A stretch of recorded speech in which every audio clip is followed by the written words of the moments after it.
So, ito mga bossing, no, maraming nagtatanong sa group na kung paano ba daw yung connection ni Nick Custom Board papuntang Queenslat.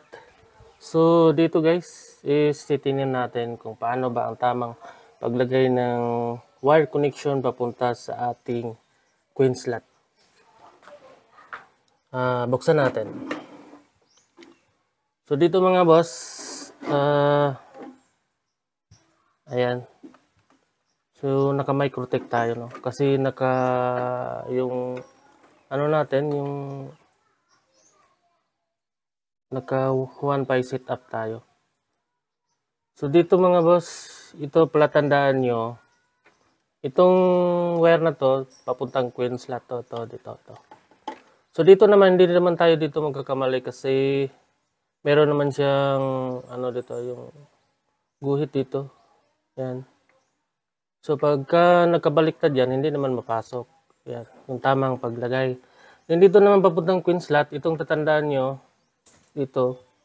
Itong lead light na to, dapat nakaharap sa inyo.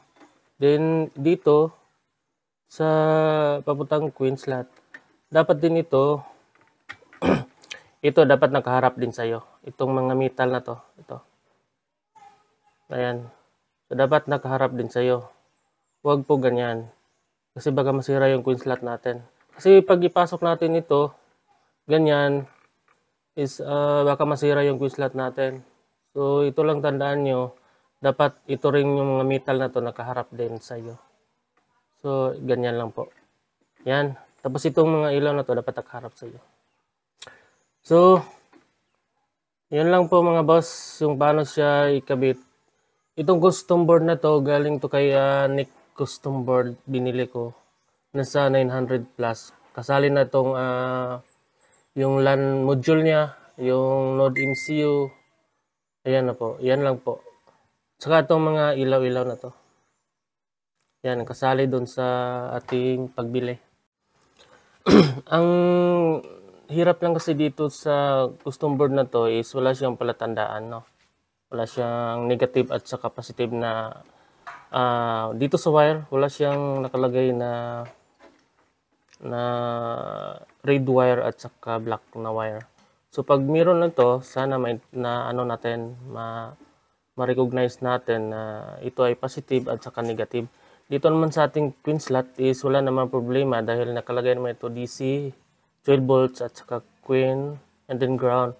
Siyempre yung ground is alam na natin na black at saka ito red wire at saka itong white ng Queen.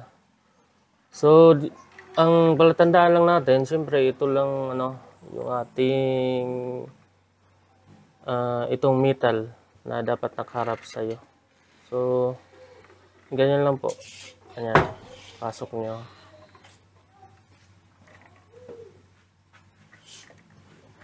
Ayan.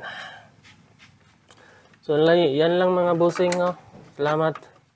At sa susunod naman.